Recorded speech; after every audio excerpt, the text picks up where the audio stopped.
Hello and welcome back to Devil's Gambit. We will be continuing where we left off, which, if you recall, is after, I believe his name is Ronsky, the Devil of Rannie, finally shows his face.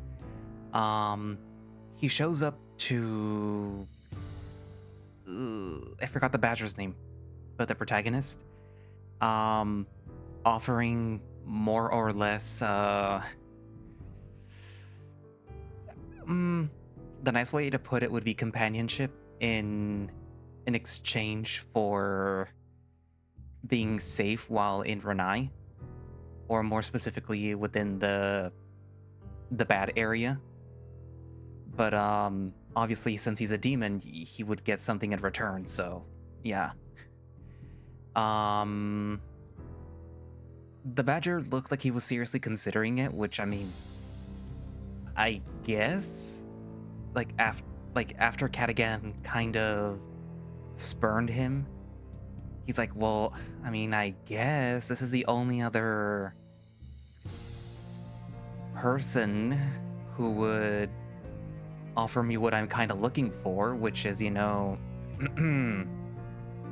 adult companionship. But obviously, we all know that's bad. I mean, it's a demon. Sure, there are some quote-unquote good demons, but come on, come on. Anyway, so this is basically what happens after, I guess.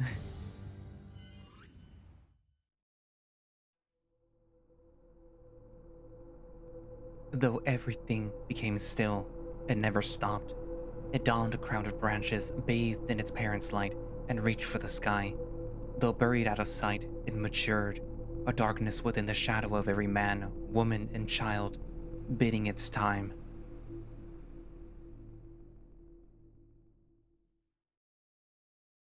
Act 2, Chapter 1. Good morning. Gold is to civilization as blood is to the body. The Mulgrews were a couple that lived in a city near Oblann. They were regular clients of my father's. Or rather, Miss Mulgrew was.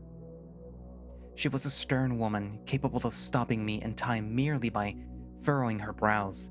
She carried herself with the conviction expected of a woman of her class, always standing tall and proud, but never to overshadow or to talk over her husband.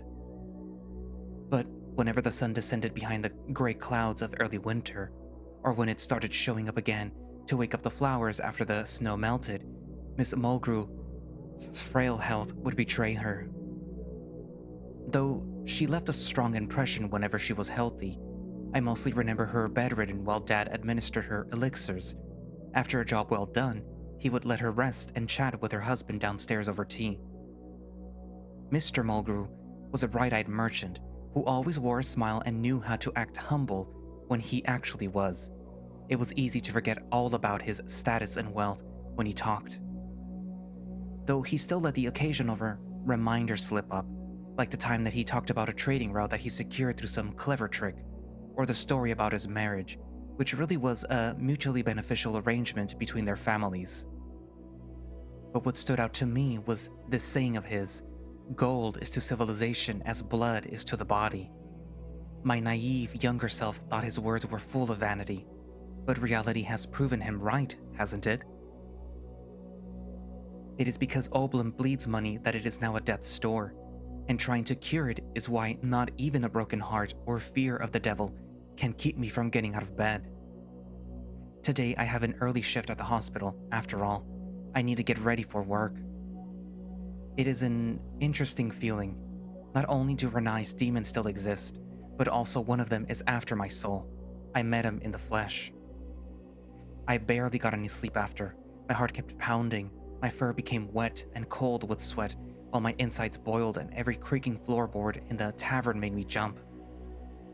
When sleep did claim me, I drifted in and out of feverish dreams. Right now, with my hands shaking as I button my shirt, it's as if I'm still locked in that restless trance. Nothing feels real. Had I not embraced him for that moment before I looked into his eyes, for the first time, not felt his claws on my nape, and not held his hand when he offered me that show of goodwill, then I could pretend that it was all a dream. But no, the memory of his touch is as precise as the stitching needle. Each sensation has been etched, no burned, onto my skin. And the things he said. Why did I get up today? Is it truly out of a sense of duty? It must be Hector, because any other possibility is unspeakable, isn't it? I exit my room with a sigh and head downstairs. My head swirls with the thoughts about my encounter with Runsky, as well as questions about what I should do and if I should tell anyone about it. But as I'm walking downstairs, gripping the handrail to keep my hands still, I see Cadigan sitting at the bar. His ears flicker towards me first, then he turns to look. I know, as he gets up to greet me, that I won't have time to mull over my demonic encounter. Hector, good morning. Oh, good morning. Silence. The wolf shifts in place a little and clears his throat. Uh, Are you well? I suppose so. I got a little sleep last night. I see. That's good. It's rare for Cadigan to show up at the tavern so early unless he has business here. At first glance, that doesn't seem to be the case, so there are only so many reasons that he could have been here now. And all of them circle back to last night, right after the festival. Is it too hopeful for me to suspect that he has more to say? That any of it could lead to the result that I had wished for? Cadigan makes to speak, but the words slip off his tongue, leaving behind a deafening silence instead. I'm not much better off. We're just standing here, scrambling to find what to say. It's a mercy when Arwell shouts from the bar, asking if we want a table. We snap out of our paralysis for long enough to accept his offer. Still, we're both completely absorbed in our thoughts. I glance at Cadigan, and although the wolf is staring at his food, I can tell that he's contemplating something distant. He pulls me back to Rannie's streets, surrounded by darkness and the fading embers that remained from the festival. I recall Cadigan choking and how words escaped him back then as well. I still don't understand what he was trying to tell me, or why it was so difficult for him. I can only think the Duke and his expedition had made him afraid, but that doesn't sound right. Then again, this could be me idolizing him, such as when I thought spite and fire were innate parts of him. Were those ever real? Or are they just an illusion of my rose-tinted memories? It's funny. A few days ago, this thought would have been outrageous, because I thought that I knew Cadigan almost as well as I knew myself, and that I could always tell what was going on through his head, and he mine. But I was mistaken. I wouldn't be this lost and confused otherwise. Have I ever seen Cadigan for who he is? I'd rather not think about this now. You really should, Hector. But if you insist, perhaps you could bring up what happened last night after you two parted ways. If what the devil said is true, then he's the one behind the incidents plaguing the expedition. He is a source of harm to the people of Rannie. That is no small thing, Hector. You need to warn somebody. The question is how to do it without coming across like I'm goofing around or patently insane. Perhaps you need to be subtle, Hector. This time, genuinely. Cadigan? The wolf looks almost relieved when I lift the silence hanging over us. Yes? You know, this was back before the last expedition, but I thought I saw a demon one night. I was tired and seeing things, but it gave me quite a scare. I suppose you looked rattled back then, yes. Maybe I'm being too subtle. It was quite something. He had red eyes, you know, and the fur on his face was strange, sort of like a mask. Come to think of it, he might have been wearing a loincloth and an armband made of stones. That's a lot of details. Are you sure you aren't thinking of the festival dancers? I blink, dumbfounded. Oh, I suppose so. They were dressed as demons. Still, I thought I saw something that night. Maybe you saw one of them going into the forest to practice? It could be. I don't know what I expected. Cadgan has always been adamant about Ranai's devils being extinct. He won't entertain any other possibility. If I had proof, I could take a direct approach and try to change his mind. But I don't. Who else could I tell? Manuel? He's more likely to believe me, yes. But what he wants is proof to involve the Inquisition, while all I have to offer is an eyewitness account. At least for now, it's not a good idea. Who knows how he'll react if he finds my stories dubious or useless. I'm brought back to reality when Cadgan clears his throat and gets up. I should get going. Oh, right. I need to get to the hospital too. I'll leave you to it then. Cadgan is about to turn away when I call out to him and stand up to meet his gaze, though I need to look up to do so. Cadgan, let's talk more later, all right? Sure thing. And Hector? I really am glad you are okay. Yes, thank you. And with just that, we leave the bar and go our separate ways. I huddle up out of habit, used to the battering of Ranai's frigid morning wind. However, that's not what happens. I've noticed a subtle change in the weather as of late, as is to be expected with summer's arrival, but today it's more drastic than that. The breeze almost feels as if it's carrying with it the warmth of the leaf-burning festival's embers. Though it makes me shiver, it's not out of cold, but the warmth burrowing itself into my nerves, all the way up my spine. It's a sensation all too familiar, which I had forgotten in these 9 years. No time to reminisce now. I'm already running late.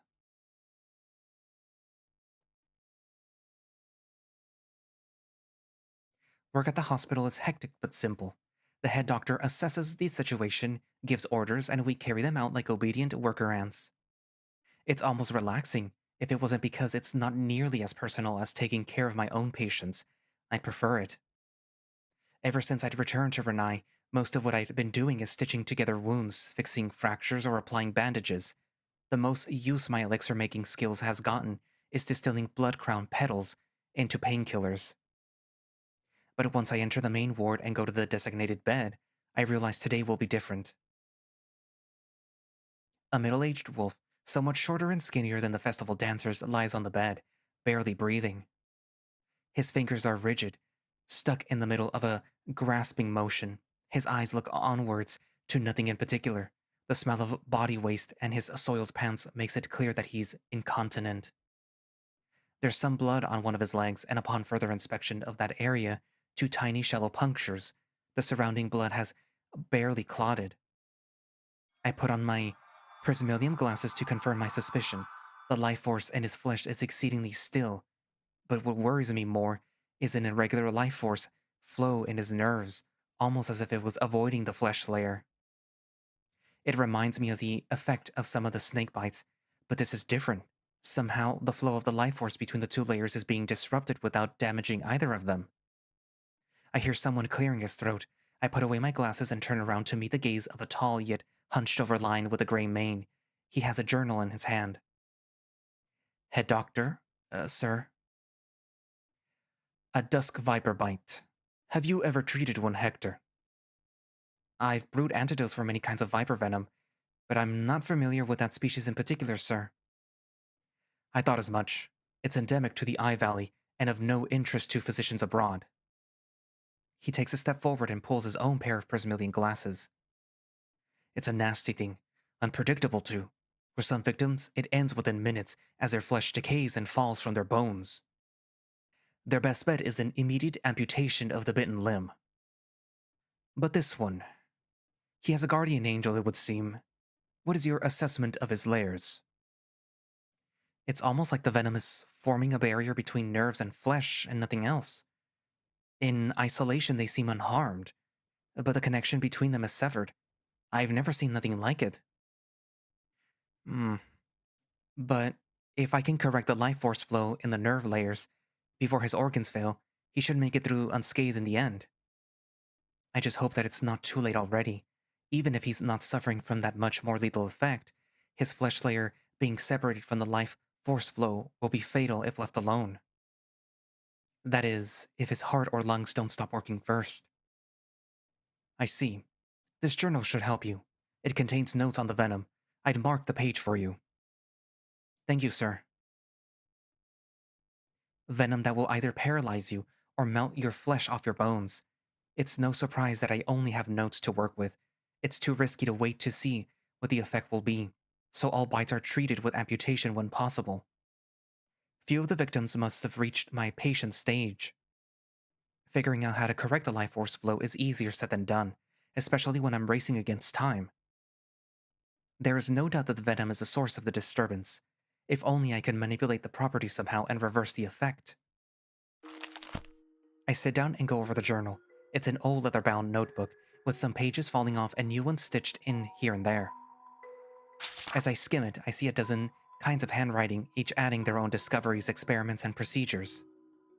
From some heated and faded comments I find scribbled on the margins, I deduce a significant part of it was authored by a woven doctor back during the Leopoldino's expedition. Concerning Duskviper bites, I see the author had the same idea as me. On the next page, I find a list of herbs, 30 or so, 20 of which were crossed out. Then comes a dozen pages of detailing field mixtures and their results, each one with notes added by other hands speculating about why they didn't achieve the desired effect. The last page of the section describes a formulation that saved 1 in every 7 patients. 4 died as expected, 2 managed to move and talk again, but rotted alive hours after.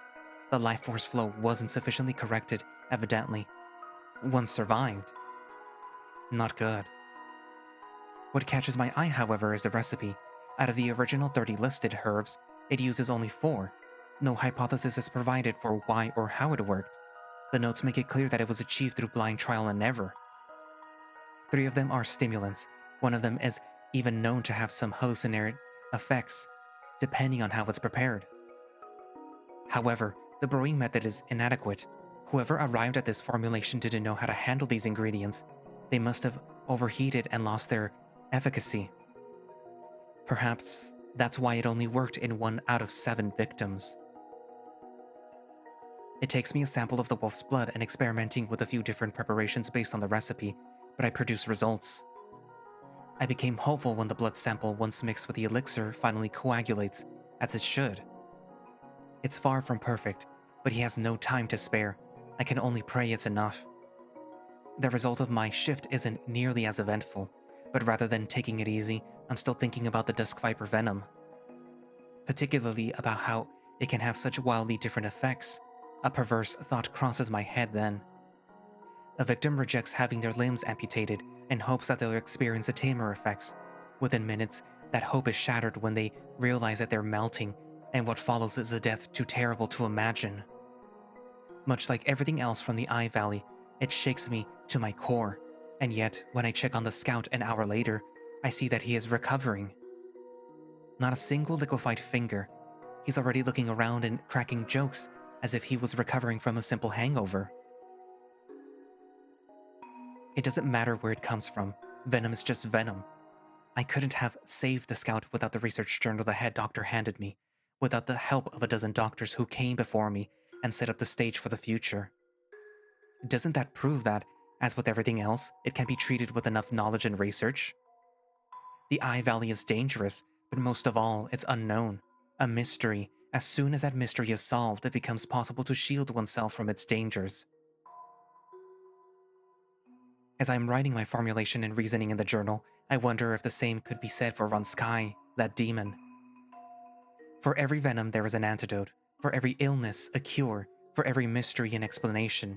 With that thought, Catgan's comment about the dancers leaps at me. Wouldn't everything about Ranski make more sense if it was a trick? Local beliefs aside, the Inquisition already investigated Rannie at the Duke's request and found no demonic activity.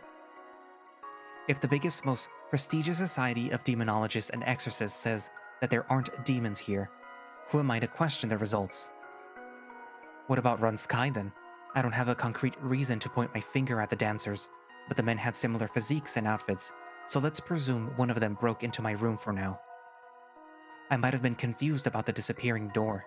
It was dark, and I was panicking, so it's not beyond the realm of possibility that I just ran to the wrong place. His hooves. Again, it was dark and I didn't get a good look at them. They could have been a trick, some kind of elaborate footwear maybe. You never know with performers. But everything else is much harder to explain. Him breaking into my dreams, knowing things that he shouldn't, the fire from the rejection spell, him vanishing into thin air, and the unmistakable scent of the valley. Somebody skilled in fire magic could fake the rejection spell, but I can't explain everything else. It's clear to me that Ranskai was peering into my heart. That's a demonic quality that no mortal magic can replicate. And perhaps more important, why would anyone do this? I could understand, for example, a wolf pretending to be a demon to threaten Manuel. Maybe they do it as part of a ploy to get money out of him, or so he'd stop the expedition, or just because they hate him. But me? I earn no more than Manuel's other doctors. I hold no influence over the expedition, and I can't think of anyone who'd hate me so much that they'd pose as a demon to scare me. Even if somebody was holding a grudge against me, surely it would have dwindled during my absence. Dad had a history with this town, and he formed deep connections here. Could he also have made an enemy? Somebody with a grudge so great that they still hold it to this day and are now directing it towards me? That still sounds ridiculous. But then the only explanation is that Ranskai truly is a demon, right? If so, perhaps it's time that I visited Uncle Finbar. I recall him being fairly knowledgeable about the town's myths and past. And considering the Eye Valley is a central element of Ranai's myths, he should know about it too. That could give me clues about the demons that once inhabited it. Besides, I'd like to check out Finbar. He's only been a few days since he improved enough to stop needing regular checkups, but I miss seeing him. Not to mention that he might slip back into his bad habits if there's no responsible adult around, Hector.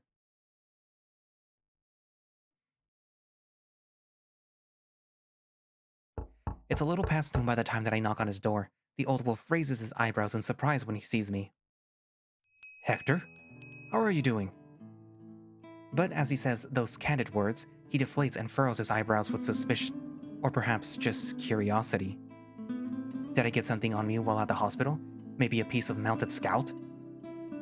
I'm alright. Are you sure? You look just like you watched a kid getting run over by a carriage. What?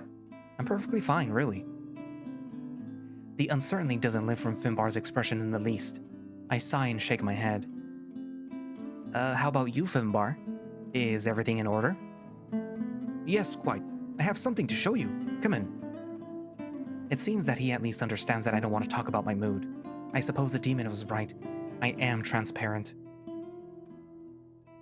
Inside the shop, the forge is cold, and the mess of iron tools on the table has been replaced by a different chaos of paper, ink, and pens. Finbar sits down and starts organizing the unbound parchments into a stack. What have you been up to? I did some thinking about what you told me. That I should find something to do, other than smithing, that is. Figured that I'd pick back up the pen and give another go to my little dream. I didn't know that you used to write. Your dad never told you? But it was a long time ago. He must have forgotten. Finbar's fingers slow down and his eyes drift off to the windowsill, and for a moment I recall how he and Dad used to talk there during days like these. Come to think of it, Dad was the one who first insisted to call him Uncle. Your old man never was too fond of fiction. He preferred his dusty manuals and treaties. But he had a soft spot for my little tales. Finbar's gaze returns to his papers, and his ears perk up when he finds the page that he'd been looking for. I suppose you don't have the time to go over the entire manuscript, so look at this one instead. The old blacksmith hands me what appears to be an outline of the story. Although the ink is recent, the paper has a faded look and a musty smell. It goes as follows. Brigid is the most beautiful wolfess in Ranai, coveted by man and woman alike, and envied by Anna, the Duke's mistress. Summer arrives and a brave wolf by the name of Conley vows to win every event in the Great Lake Games to impress the wolfess. Through many trials and rivals, he succeeds and it's difficult to follow what happens next. Finbar must have stopped working on it because a lot of the text is struck through or just stopped abruptly. But the gist of it is that the Duke's envious mistress becomes involved, and then there is a barrage of twists and dangers that threaten to tear Bridget and Conley apart. This isn't what I had expected Finbar to write at all. So, what do you think? I admit that I'm a little uncertain about the second half of the story, but the first half could be a heartwarming tale. I'm still workshopping the second half, so what did you think about the first? What would you improve? Come on, I'm all ears. Well, Bridget could have a little more protagonism. Conley needs more spice. I technically already read what both of these entail. So with Bridget, the common is that with Bridget, she kind of takes the back seat to Conley as he becomes the protagonist of the story. So you offer up the option of trying to give her some plot relevance by having her own a shop or having her discover one of the Duke's mistress's plots. With Conley, it's to make him a bit more three-dimensional because he's a little bit two-dimensional. He's kind of like Gaston. At least that's how it makes it sound, where it's like, well, like he's just there and he's just, proving that he's strong and that's it? And? So, I mean, write down in the comments which one you would pick. Would you prefer to have the already established main character in the story, retain some sort of importance in the plot, even though Conley is the one that becomes the main protagonist in the second half? Or would you, at the very least, prefer that Conley becomes a more developed character?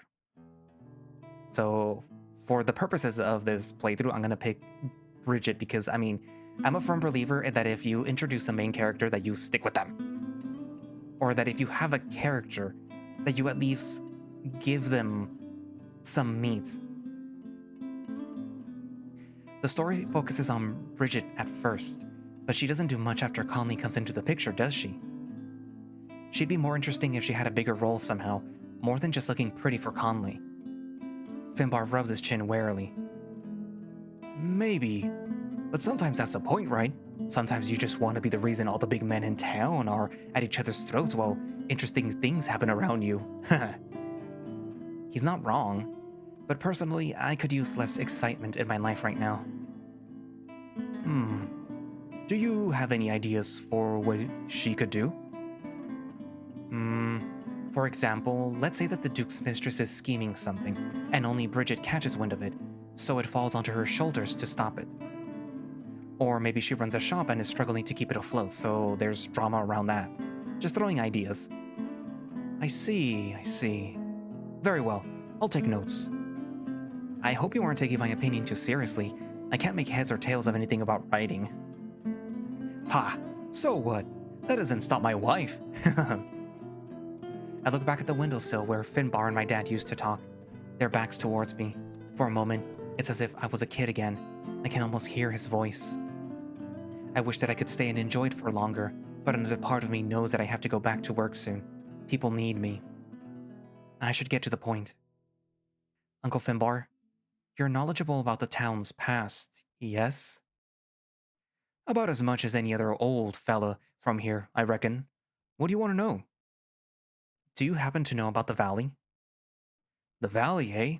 Not to stick my nose where it doesn't belong, but why the interest? I went there with Cadigan around the time of the last expedition. It was terrifying, but mystifying. That it most certainly is. Truth be told, I could only tell you some fables my father passed down to me. But you're a more scientific fellow, so I figure that's not what you're looking for. Though, maybe this will interest you.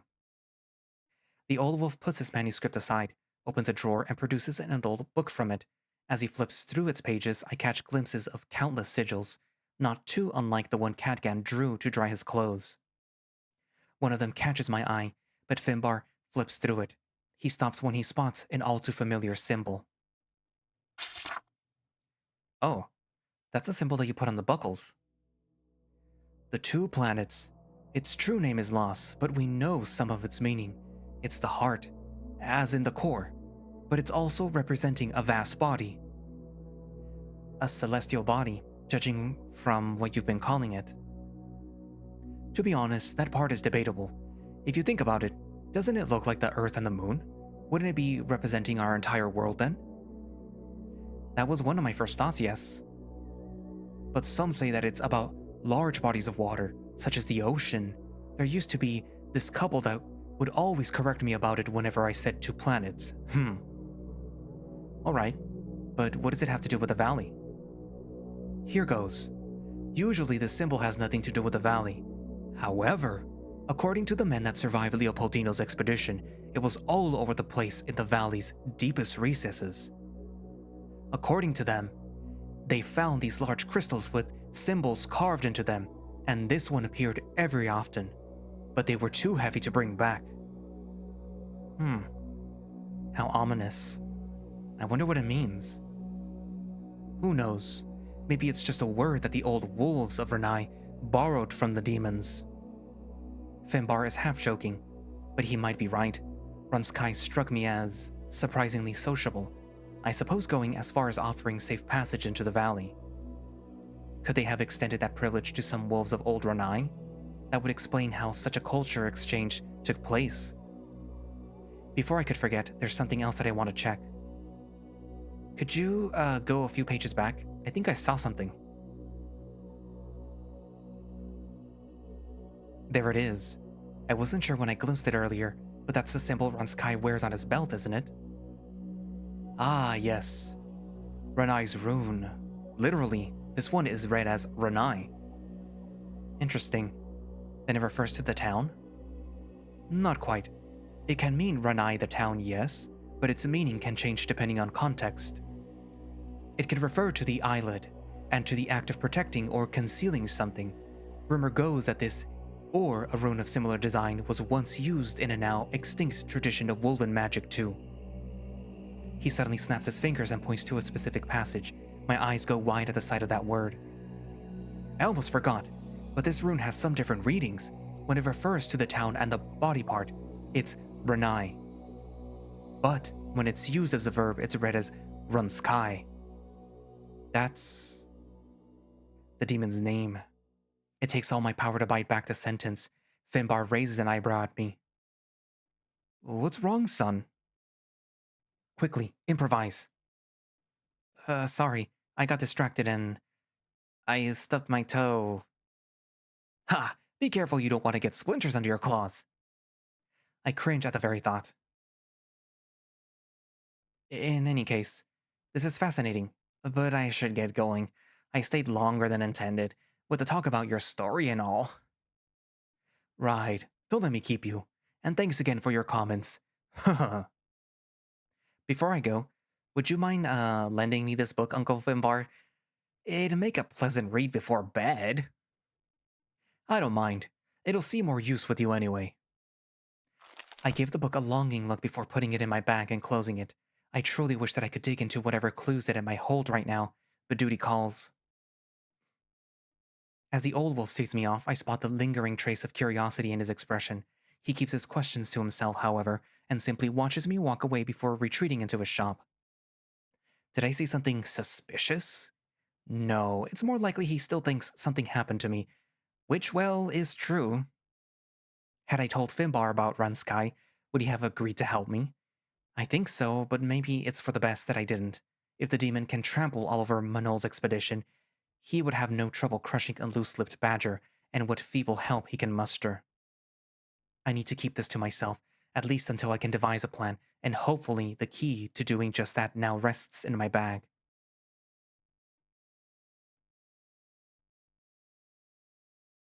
Once the sun has set and I return to Orwell's nest, I intended to go straight to my room to do an all-night reading session. I underestimated what the lack of sleep alongside the hunger and fatigue from walking all over town would do to me. By the time that I enter the tavern, the smell of Orwell's stew and the sight of the bar stools, which might as well be cushioned with how comfortable they look, is too tempting to pass. As soon as I collapse onto the stool and let out a relieved sigh, Orwell comes to me like a moth drawn to fire, a very eager to serve moth. Look who's here. Dinner's almost ready, friend. Is there anything that I can get you in the meantime? Just water, please. Arwell's stew was like a panacea that slowly restores my lucidity. It doesn't help with my burning legs, but oh well. I examined my surroundings. There is no sign of Cadgan being around tonight. I guess it's to be expected. Did you enjoy the food? Oh, yes, thank you. I needed that. The dragon hums a song as he gathers my bowl to add it to the pile that he's making. You seem quiet tonight. Is something on your mind? I'm just eager to go to my room. I got a book from my uncle about Rannie's history and I'm eager to get started on it. Your uncle? I don't recall seeing another badger around town. Is he a new arrival? It's not like that. He's not blood relative. My father and him were really good friends and I always considered him an uncle. Maybe you know him? Finbar the blacksmith? Yeah, we've met, yes. Now, aren't you a box of surprises? Not only are you close to the town's peacekeeper, but you also had family here all along. Arwell's tone shifts. He cocks his hips to the side and lowers himself, along with his voice. And that's not even touching on your little miracle today. Miracle? He gives a dramatic smile and pauses as if teasing me. Word is going around that you saved Gerard from a Duskviper bite. The witch doctor brewed some powerful antidote in his cauldron and didn't even have to chop his leg off. That's what I heard. I knew that you were a hell of a doctor since the moment that I saw you, but it's nice seeing my faith proven like that. I couldn't have done it without help. The head doctor gave me his journal full of research notes from a dozen other healers. That's what allowed me to do anything at all. So humble, too. Give yourself more credit, friend. You did an incredible thing today. I didn't. Any doctor could have done it if they were in my position. Every year there's a bite or two, and it's always horrible. Last summer a boy and a girl went out to play too far and it happened. They were only found when it was too late. But now, no one will ever burst in looking for a bone saw again. Instead, they'll yell for Dr. Hector's miracle cure. You have no idea how relieved I am. Mark my words, one day your name will be on one of Rannie's history books, just like the one that you mentioned earlier. I figured when he heard that I brewed an antidote, he interpreted that as a cure for both of the Venom's effects. I'm afraid I don't have the heart to burst his bubble. So instead I force out a chuckle and a half smile. That brings me back to my first days here, back when I became enamored with this town. I wanted to learn everything about it, every piece of trivia and gossip, read every book, and now I get to witness history being made. Say, are you getting the same itch I did about learning Rannie's ins and outs, I mean? Although for different reasons, I do happen to be feeling nosy. Sure. Actually, could you give me some guidance? Since you know about the town's history, do you happen to have any suggestions on where I could learn about it myself? Why, of course! Not too long ago, His Grace opened a museum at his mansion. He's put many ancient artifacts pertinent to Rannie's history on display there. You should definitely check it out. It's a sight to behold. And there's also the priest in the temple just outside the town too. He's a very knowledgeable fella. Something about what Arwell just said rubs me the wrong way, but putting that discomfort aside, this museum sounds dubious. I've met the rich clients who enjoy adorning a room or garden with exotic decorations before giving it an outrageous name and charging for admission. Some of them tried giving me a free tour as payment for my help, but they never saw my face again. Anyway, I bet it's that kind of situation. Arwell is a bit more enthusiastic than most about the Duke, so he's probably echoing Manol's exact words. Interesting. I'll pay them both a visit. For the museum, you'll want to write His Grace. He doesn't let anyone without a reservation. The dragon picks up the piles of bowls. He huffs as though it's heavy, but it's obvious he's doing it effortlessly. Arwell returns to the kitchen and me to my room shortly after. I close the door behind me, leave my bag on the desk, and begin digging for Finbar's books. The sun just set. I should have a few hours to go over it before I sleep. With a sigh and a bit of magic on the tip of my index finger, I light my lamp and sit on the small yet spacious bed. I flip through the book's pages until I stumble upon the Rannie rune again. This should be a good starting point. Act 2, Chapter 2, Oblann. It was what you'd call a lazy day. After lunch, Cadigan and I were hanging out in his room. I was sitting on the floor, back against the bed. The wolf had been staring at the wall from his bed for some time, changing poses every so often, as if looking at it from the right angle would reveal a great secret to him. Right now, he was on his back, letting his head hang off the edge of the mattress as he continued to stare. Cadigan, do you want to read something? Huh? Nah, I don't feel like it. He rolled over, and his gaze shifted to me. What's Oblann like? Oh, Oblann is great. It's smaller than Rannie, but much warmer. There are these vast pastures full of bugs and all sorts of plant life. If you stop there, close your eyes, and focus, you can hear the earth's breathing. Really? Are you sure that it's not like just the breeze? No, it's the sound of God's spirit at work. But I guess it's hard to believe it until you go there and do it yourself.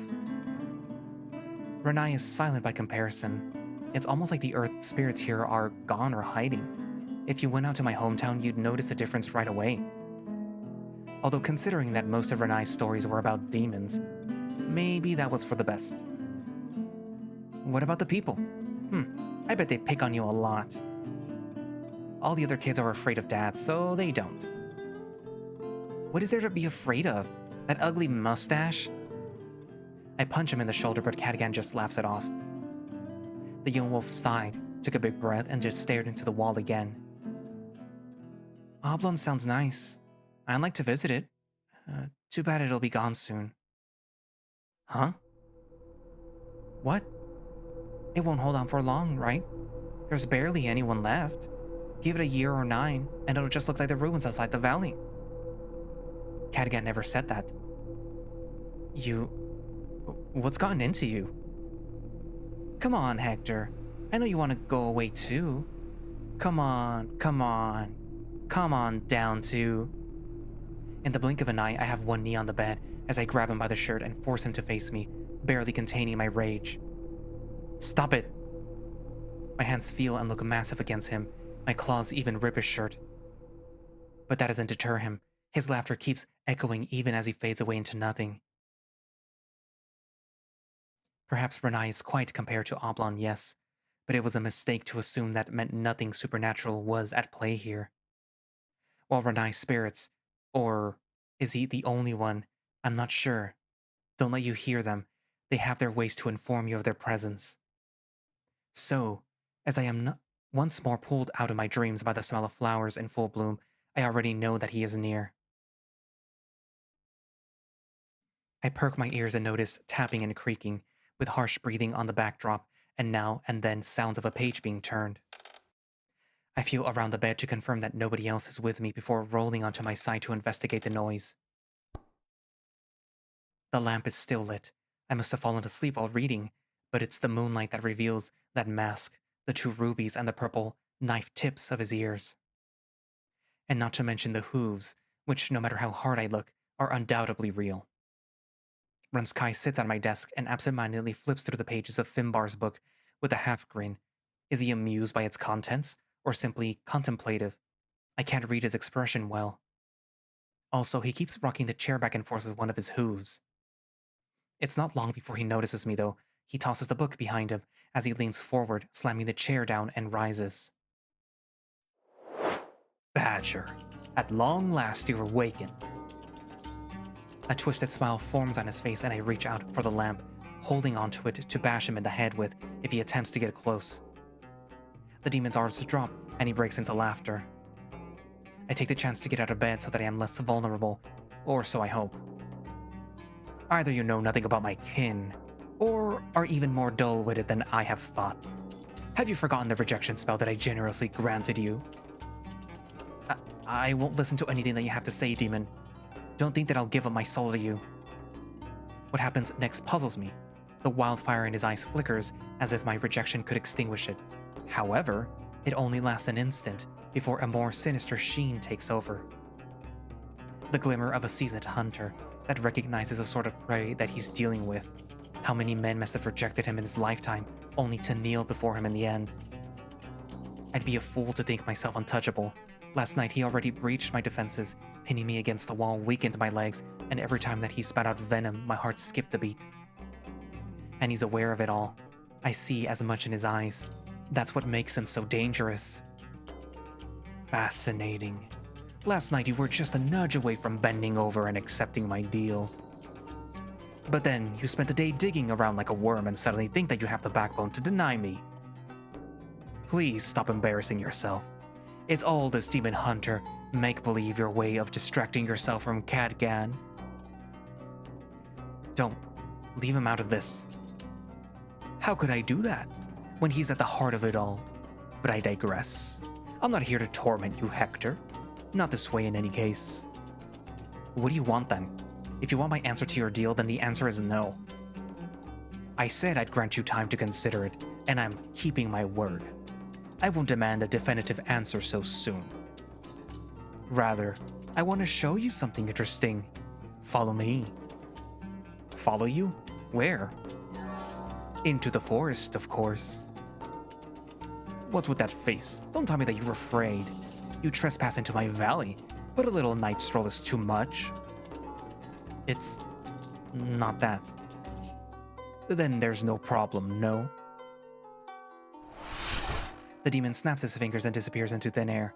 I frantically look around for any sign of him, and just as I'm starting to think that he's gone, there is a knock on my window. I'm hesitant to approach it. If I peek out and Ranskai is hanging from it, or maybe even floating midair, I think that I'll pass out. But all I see once I gather the courage to get closer is a starry sky and the silhouette of the trees and mountains. At least until a stone bounces off the windowsill, calling my attention to the road below. The demon's two rubies, and although much harder to see his purple ear tips, greet me with a taunting look, as if saying that I'm too cowardly to follow him. Damn demon. I complain as I grab the lamp and exit my room. Arwell isn't up drinking, though it must be much deeper into the night than when I caught him in the act. What would I tell him if he was still up? I doubt that he'd stop me from going anywhere, actually. If I told him that I needed some air, he'd take me at face value. A surprisingly warm breeze embraces me outside. Ranskai is nowhere to be found. He didn't think that I'd chicken out, did he? I'm thinking about either calling out for him or simply returning to my room when I catch a red glow in the dark, drawing a fleeting trail towards the forest. I might discover something if I follow him, right? Who knows what he'll show me? Besides, what better source of information on Ranai's legends could there be than the mouth of the devil himself? Just don't let your guard down, Hector. And so I hold up my lantern and follow the trail. Every sound, no matter how small or distant, becomes colossal. Hungry bats skittering up at the treetops, insects and frogs calling out for their mates, the rustling of leaves as the demon slithers ahead. Ironically, it's only now that I realize how much smaller the trees seem compared to when I was a child. I suppose my imagination used to exaggerate their size in the dark. They aren't any less intimidating, though, as I'm constantly looking behind me, fearful that they might reach out to me with their spindly fingers. When I hear the river's flowing waters, a spark goes off in my chest, and I'm pulled back to the first time that Cadgan and I snuck out at night, that time when the wolf drank the stars themselves from the night sky. I'd be nostalgic if not for the madness of what I'm doing, following a demon into the woods. Each step that I take is a choice, a conscious decision to walk further into his grasp, and I'm not backing down. As though summoned by the thought, the demon of Ranai finally shows himself. Enjoying Ranai's summer breeze? It's not as pleasant as I remember. Must be the company. Come this way. Ranskai moves aside a branch with his forearm, then looks back at me like a hunter about to spring a trap, but the way he holds that delicate position is anything but threatening. Then it strikes. This land, the water that flows through it, all life and death around us, it all belongs to the devil of Ranai. He's no lord, but this land's and its people's ancient deity.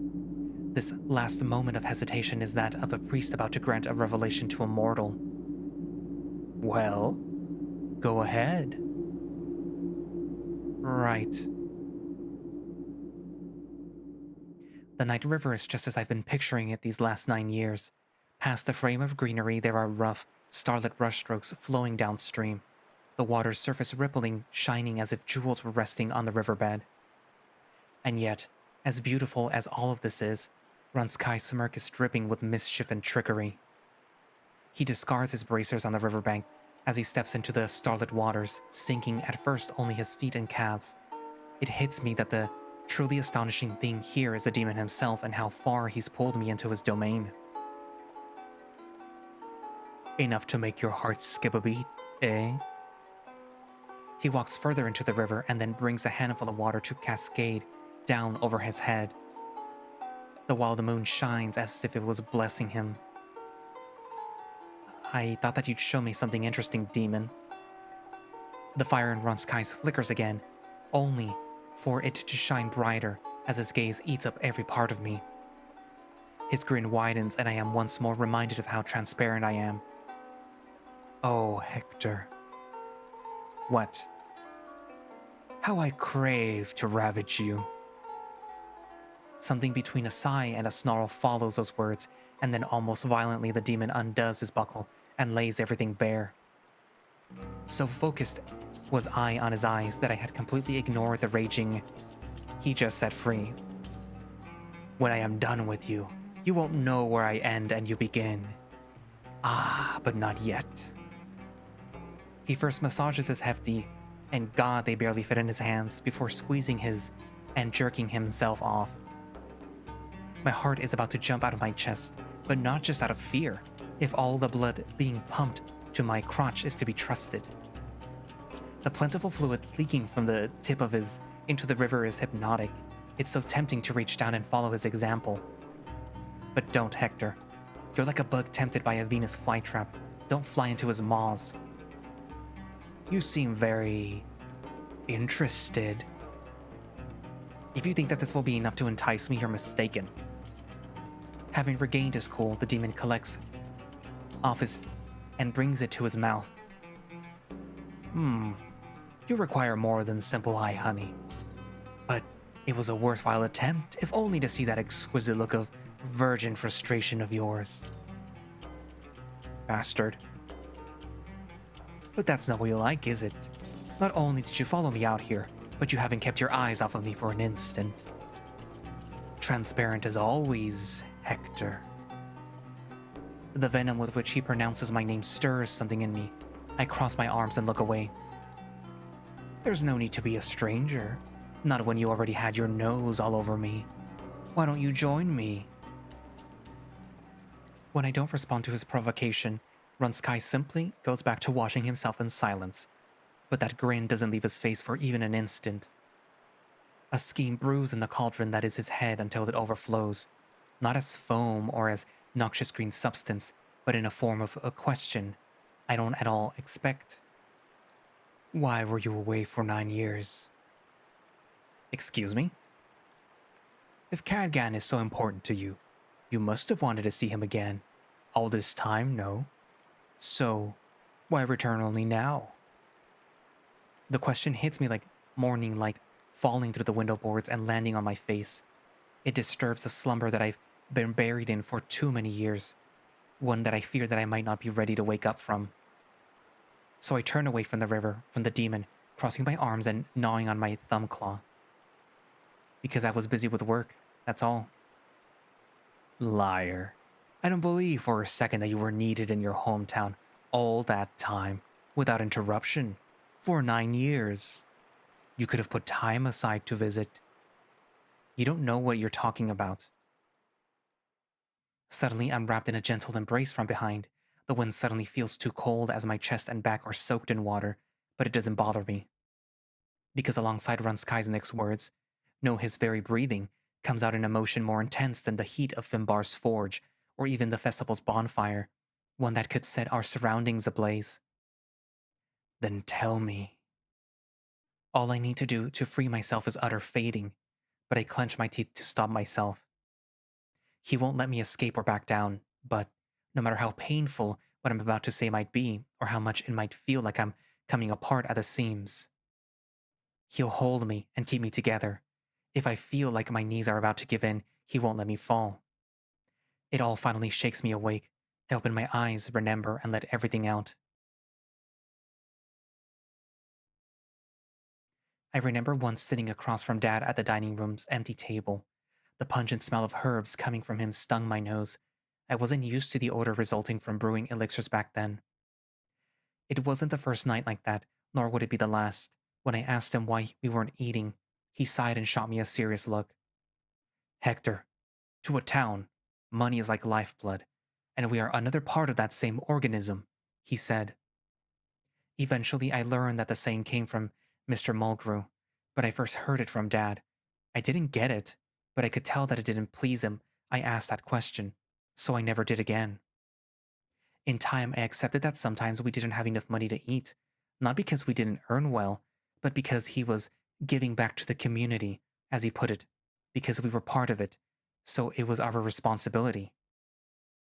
For as long as I can remember, Oblann had been a place that had barely scraped by in terms of money, and it remained that way until around a year after my last visit to Rannie 9 years ago. And Dad, I can't say for certain why he held such adoration for the town. It went beyond love for the place one grew up in. It was almost as if, to him, this idea of being part of something greater was a sort of great pride. Or perhaps he was continuing Grandpa's legacy. Well, that is a very similar idea. And that devotion would prove so great that it lead him to give his life for the town. While Oblann needed our support every once in a while, things only spiraled out of control once the plague reached town. So many got sick and died, and the plague spread to the cattle. The local lords prohibited the afflicted towns from exporting meat, and this led to the slaughterhouse shutting down. Oblann was left to fend for itself, without its primary source of income and any support from the Lord, who poured all his resources into protecting his most profitable lands. Dad worked himself to the bone, trying to contain the plague, researching a cure, trying to gain an audience with the Lord, to beg for help. I tried to help him in any way that I could, but it was futile. Eventually, he contracted it himself. It started with a fever, but within days the illness drained him of his strength. As hard as he pushed himself, he couldn't work anymore. And soon, he couldn't even get out of bed and needed help to even eat. I went over his research, tried to investigate myself, and sent letters to anyone that I could think of that might have made progress towards a cure, but to no avail.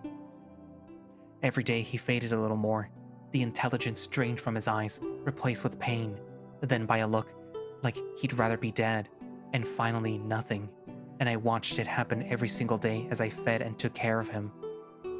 Maybe he died much earlier than I realized. I could have been taking care of a corpse for who knows how long and not realized it either out of insanity or denial. But most likely, these are just things that I could think to comfort myself, because I would have rather he died earlier than to have suffered in such a horrible state for that long. At that point, I became as reckless in treating the plague as he had been, not out of devotion, but in my case, because I just wanted it all to end, either out of being too much of a coward to take my life, or perhaps seeking punishment for my failure. Part of me hoped that the plague would take me as well. That time never came, of course, and eventually a cure was found, and we got rid of the pest. But by then, Oblann was already a shell of its former self. In the few years that the plague lasted, the town had lost a third of its inhabitants. The survivors attempted to rebuild Oblann, but without the Lord's help, resuming work in the slaughterhouse was difficult. We didn't have cattle left, and because of the recent crisis, our neighbors had hiked up their prices beyond our reach. It took years for the slaughterhouse to function again. In the meantime, the shepherds shifted their efforts to agriculture. I don't know if you're aware, but around this time, Leopoldino began selling these so-called Earth Helpers, artifacts meant to increase agricultural production. We needed them. We couldn't compete with the other towns otherwise. But how could we pay for them when we were already struggling in the first place? Oblann's situation kept declining. People simply gave up and began moving out. I kept giving it my support, as Dad did, but no amount of money that I made was enough. You asked me why I didn't return earlier. The truth is, for years every time that I woke up and went outside, it was as though I was trying to cure Dad again.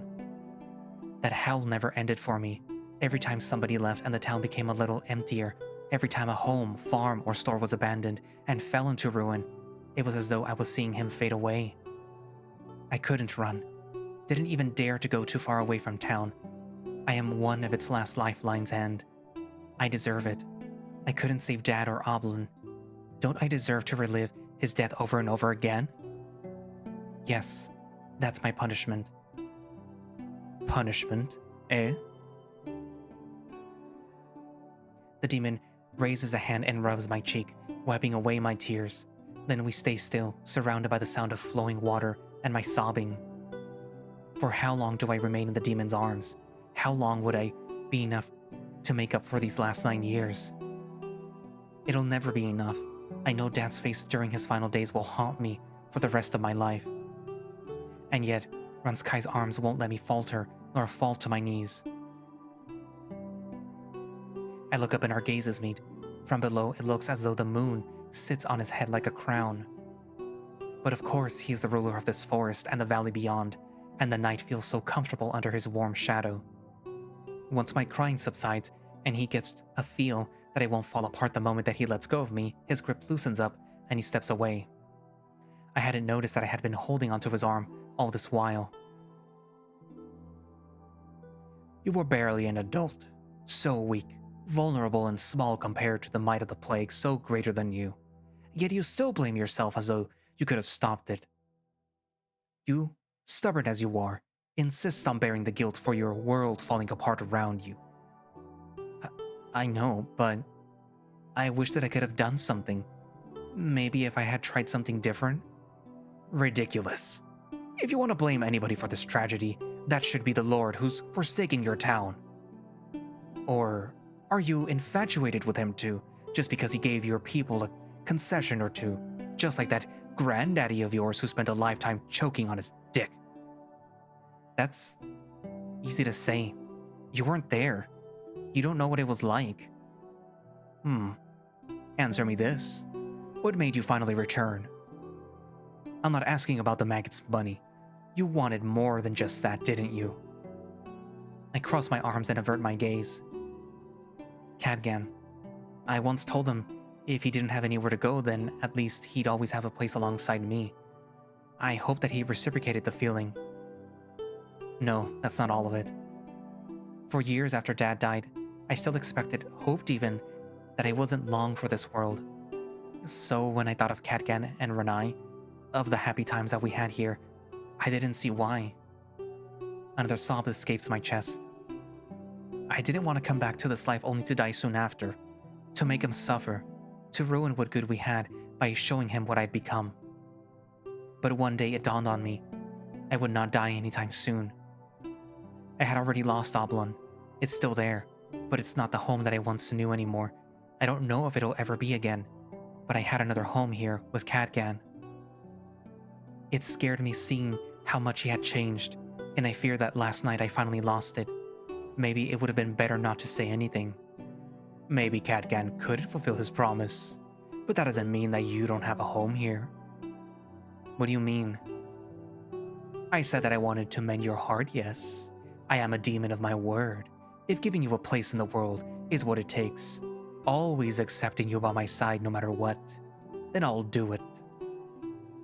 Demons don't lie. You should know this well. Yes, but trusting one isn't easy. There's that smile, mocking me for having such a typical thought. It feels right. Runsky holds my shoulder and looks me in the eyes. You can still have it, Hector, if you haven't given up. Despite all your fear and suspicion, you followed me out here. You didn't reject me when I held you. Can you trust me one more time? Enough to find a home in me? Hector, this has to be. Will you really give me that? The fire in Runsky's irises burns true. His words, sometimes kind and sometimes spiteful, are like the caresses of an old friend. He's not lying. I just can't imagine that he is. He just grins in response, and I'm truly back home. I don't notice that I am back crying until the demon wipes the tears off my face and lick them off his fingers. Then he asks, as if he hadn't just done that. What's wrong? What isn't? My hometown is on the brink of vanishing, and I might have ruined my relationship with Catgan. Today we could barely look at each other in the eye, and after we had such a great time at the festival. That hurt. I've been trying to ignore it, but it really hurt. And now I'm considering giving my soul to a demon. It's so absurd that I bitterly chuckle. I want to take it. Oh, how forward. I mean, your deal. Are you sure? You don't need to decide now. No, I don't want to have the time to second guess myself, because I'm a stupid idiot. I don't know if I'll have the courage to take this step later. Runsky looks at me from head to toe with a grin. He's thinking about what an obedient little morsel I turned out to be, most likely. Because you're an idiot. But that in and itself is a reward. You're the worst kind of idiot. After a long minute, the demon offers a glowing hand. Go ahead then. Take it. And don't worry, you're making the right choice. You're meant to belong to me, Hector. My hands shaking like the first time that I grabbed the scalpel. Right, Dad had stopped me then and said to hand it to him, that he'd have to try again later. But no one's here to stop me now. The future that I want is right before me, and after far too long, I seal it as my fate with a handshake. Runsky's grip tightens as the glow intensifies and then vanishes. Is it done? Naturally. I thought that it'd be more dramatic. I don't feel any different. Oh, were you expecting to turn into my thrall? I can arrange that if you like. That is not what I said. The demon cackles as he swiftly moves behind me. In the blink of an eye, he's holding me and resting his hand on my shoulder. I swallow saliva and meet those shining rubies of his. Now then, what shall I do with you? He gropes my belly and I barely hold back a moan. The demon grinds against my backside, which soon turns into thrusting. Before I look down, I know damn well what's between my legs. Shall I hold you until sunrise while I whisper insults into your ear? Maybe I'll use you as a footrest. Don't think that I haven't caught you staring every now and then. I didn't expect you to give in here and now, so I haven't decided yet. But I promise you this, Hector. Soon you'll forget everything else. I'll be your entire world. I respond with a completely incoherent attempt at a stutter. The demon chuckles and drags his tongue across my neck and cheek. Let us meet again soon, my badger. I almost stumble face first into the riverbank when Runsky lets go of me. As soon as I regain my balance, I turn around, but he's nowhere to be found, and neither are the bracers or his loincloth. For a moment I remain still, processing what just happened. Little by little, my quick and shallow breaths slow down, and my legs relax enough that I can allow myself to sit down. 1, maybe 2 minutes later, I pinch my arm. I felt it. It hurt. This is not a dream. Idiot.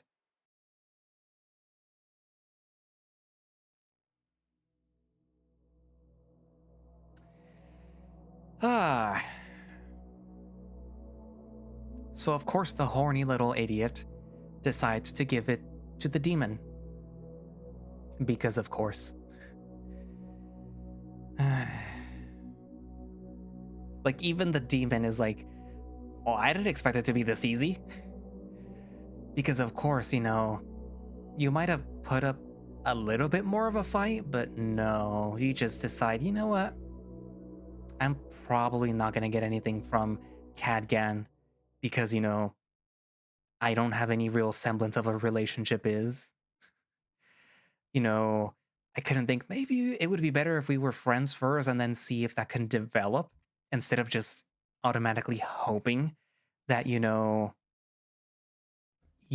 that he automatically just gives in to me or gives it to me or whatever.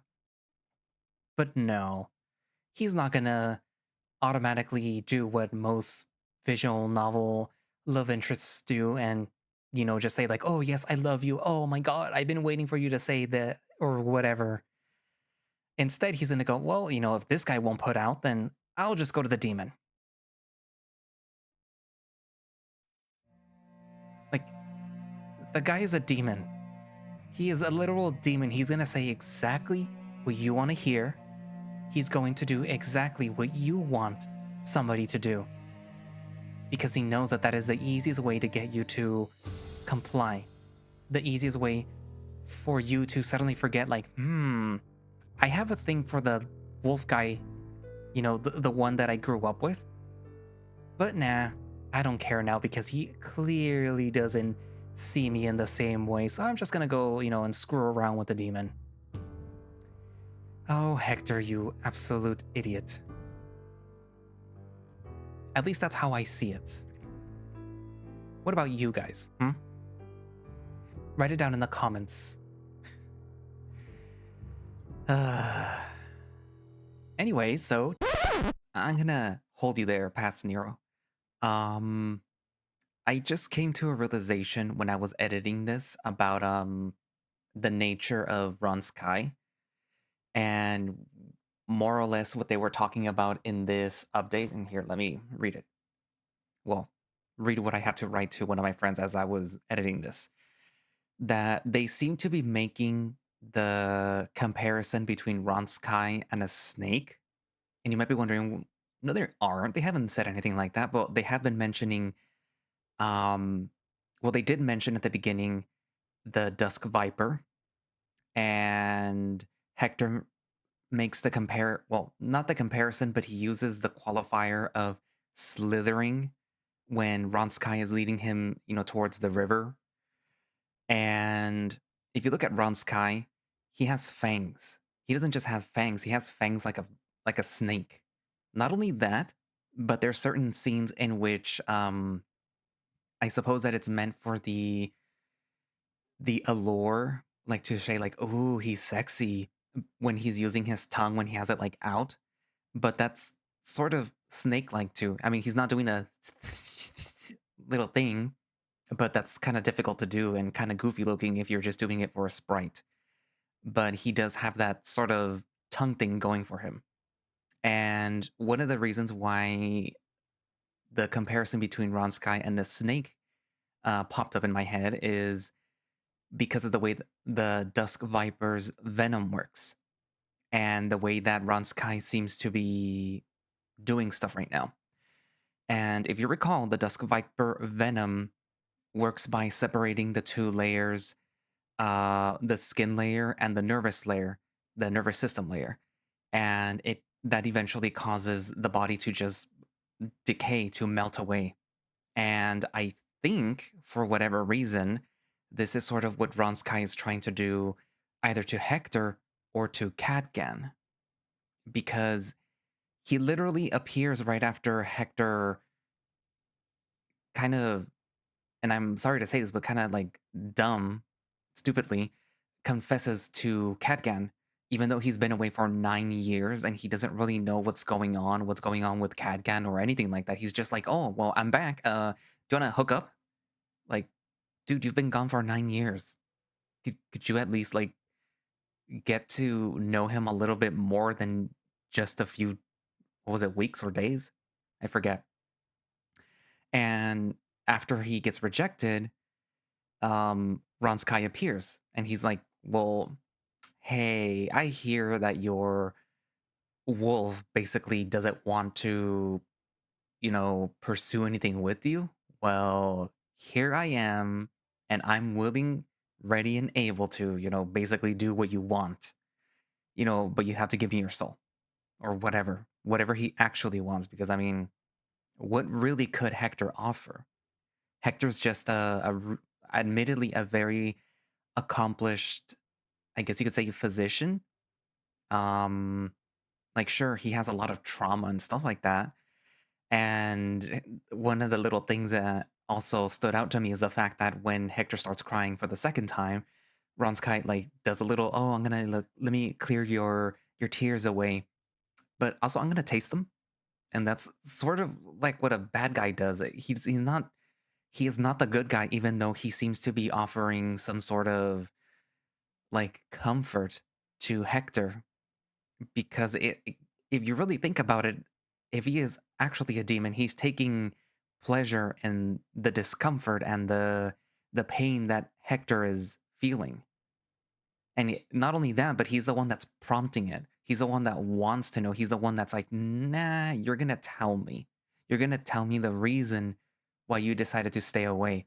And it's not out of like curiosity, it's more to prompt the pain out so that he can, I guess, feed on it or revel in it.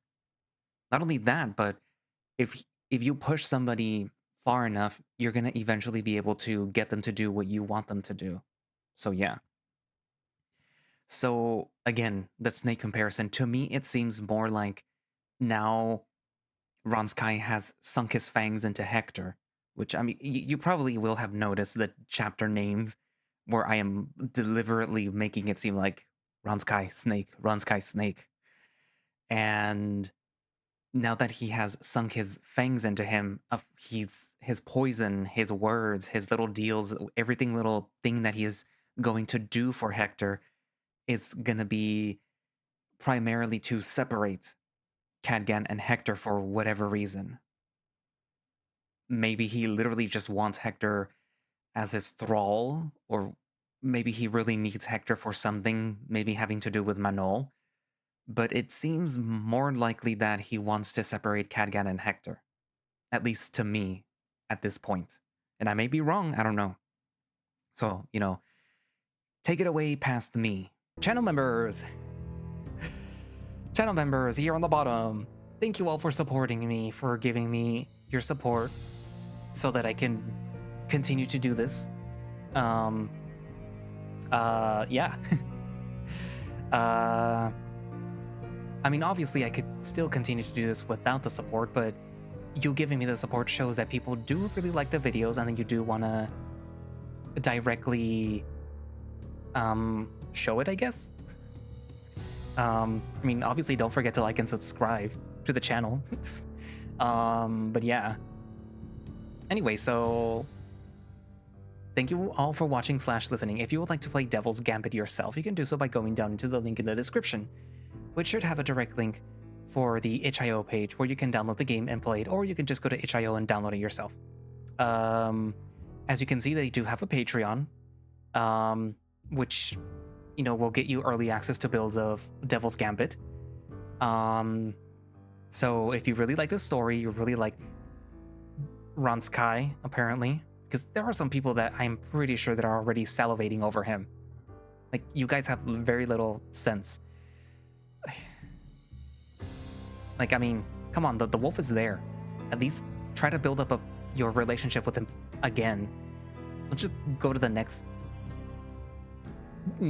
that shows itself. Anyways, so yeah. Do all that. All pertinent links in the description, along with my coffee and everything else, blah, blah, blah. And I guess that's it for now, and I will see you guys in the next video. Bye-bye.